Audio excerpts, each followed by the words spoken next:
Καλώς ήρθες σε ακόμα ένα βίντεο. Σήμερα είπα να κάνω ένα What I Eat in a Day. Συνήθως αυτό τα κάνω στο TikTok, αλλά είπα να το κάνω λίγο πιο long version. Τέλος πάντων, αυτός είναι ο δεύτερος καφές. Πάμε να δούμε πώς ξεκίνησα τη μέρα.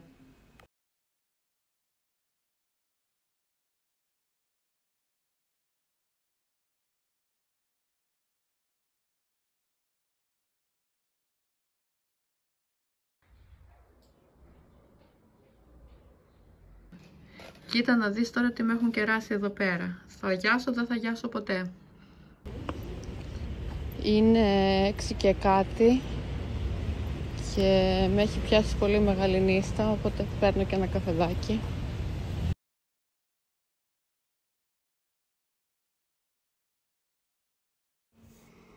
Και αυτά ήταν τα πράγματα που έφαγα σήμερα. Εσύ τι τρως συνήθως?